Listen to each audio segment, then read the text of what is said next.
Hello, in this video I'd like to share my views on a certain social phenomenon wherein better situated individuals misuse their edge on their peers. This could be anything. This could be having more information, prior access to certain information, or even wealth. This could be basically, or even social popularity. That's a major factor. It's basically a point in which they are better than the other person. They're better off. That doesn't mean they are more intelligent or they have better processing power to win an argument when the starting line would be distributed evenly. But if they are better situated than the other person, let's just stick with this simple example of money. They could decimate their opposition.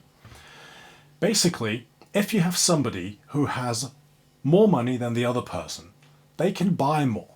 So if these two are in a certain society, it's only cordial and empathetic of the richer of the two not to bring attention to this. If somebody has more money, it's obvious they could buy a bigger house, they could buy a better car, they could invest more money, anything.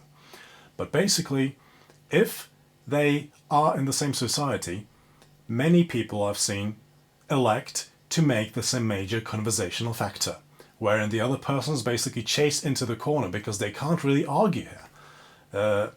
Let's say there's a person talking about what kind of car they want to buy.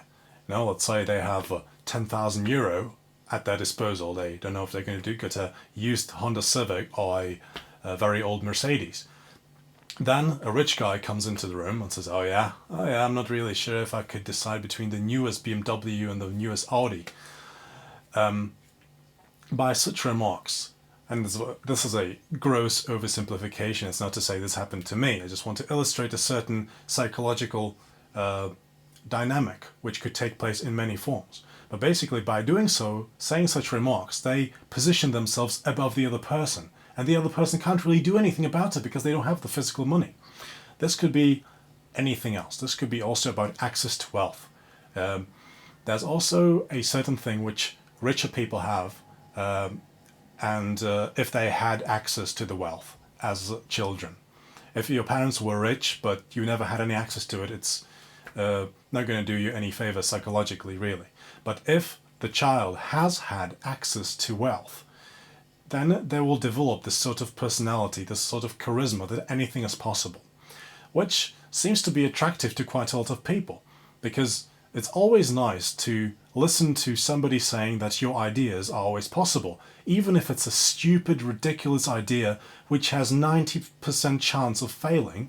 If somebody tells you, yeah, anything is possible, think the American way. Oh, that's a stereotype. The American dream, basically.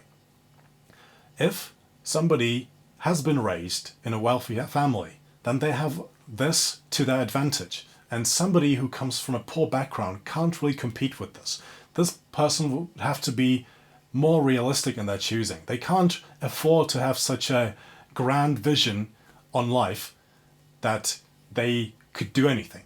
If you're not rich, you can't do anything, because if you fail, you're screwed. You have to borrow money to start great undertakings. And if this doesn't work out, you might be indebted for the rest of your life. It's dangerous. So you can't really just risk everything.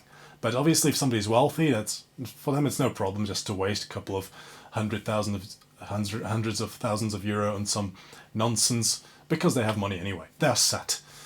So if you have somebody who's better situated than the other person, that is, they have had a healthier childhood than the other person, and basically they like to compare themselves with the other person, saying, oh yeah, I'm more positive than this other person, and they neglect to take into account the hardships involved in their respective lives which led up to this point, then I would say it's an evil superimposement over the other person. Now, this is something so dry and so abstract that I wouldn't be surprised if virtually nobody thinks about these things. But for me, for my purposes, and for the purposes of this video perhaps, I'm convinced that those are processes which, and the psychological development too, is something directly dependent to material surroundings. if somebody is used to having everything, then they will be more prone to assume they will always have everything. And it's more positive. It's about less care-bound. It's more carefree. And it's more positive, more light. But it doesn't mean that the other person is wrong. It means for them it was easier. For this other person wasn't.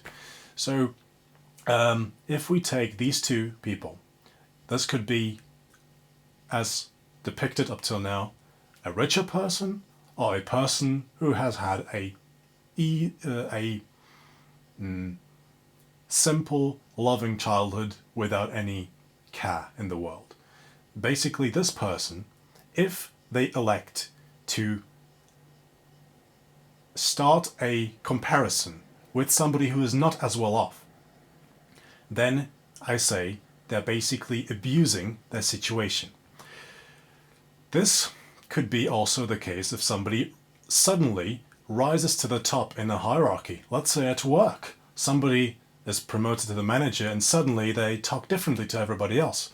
Who was friend yesterday is no longer friend. Who was your body yesterday is now your inferior. There are people who will literally let other people know that now they've made it there above them. And that goes to show that this person is directly misusing their sudden position just because they know the other person can't really talk back to them.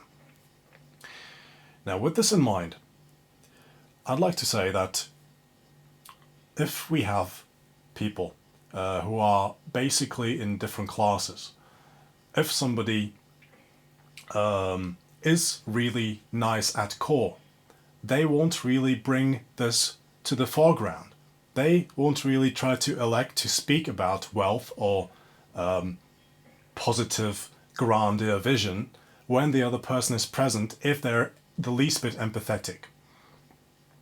There might also be a person who is empathetic, but who's evil also, and elects to directly target the other person because they enjoy that that person can't really say anything about it.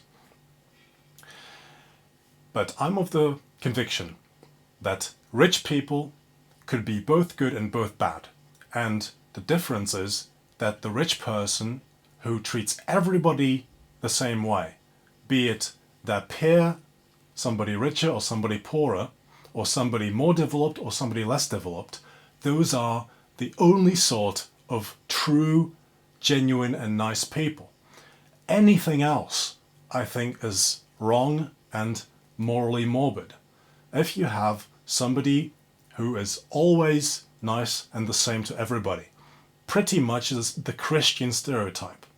That is not to say that every Christian's like this, but that's what they're officially aiming for, as I understand. Then, if somebody acts like this, they will always show one single side of them, which doesn't change from person to person. Therefore, it shows that it's genuine. So, since people like positivity and people like the idea of not having to think or care, people who are better situated than others are more popular. If somebody is more popular, then they get to talk more than other people, because more people will be willing to redirect their attention to them when they're talking or take their side when there's an argument.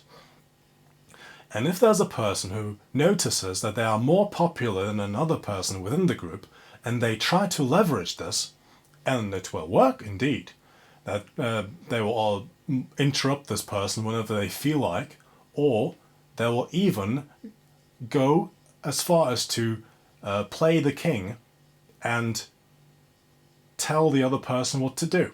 And if they don't follow suit, it's no problem just to cross them off the membership list of the group.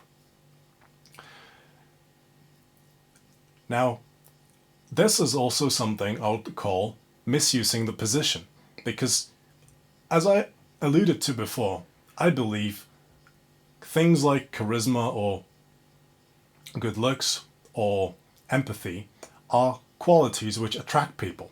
It's not something deserved, it's something inert. And if you have this, it's considered in social terms value. And if there are other people who like this, then it means they like these qualities, but they don't really like the person in question.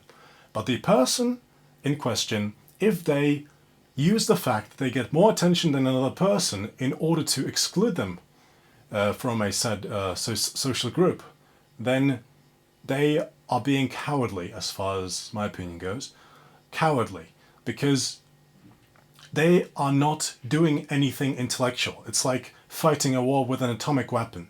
You know, it's like there's no way the other person's going to win, because if they were to level with the person and say, all right, let's discuss this issue, I'm just going to put aside any of the people who would support me no matter what, then that would be a risk that they might lose. It would be like the Battle of Troy. Like Hector was killed by Achilles, and if he never came out, he would have been well off, and nothing would have happened.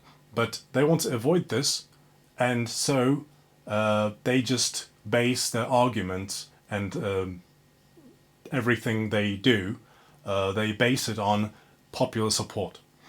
This is something I consider cowardly, and I think, as I alluded to before, any person who is a true person, who is not a anxiety-run bastard, should always elect to go down the road which respects everybody.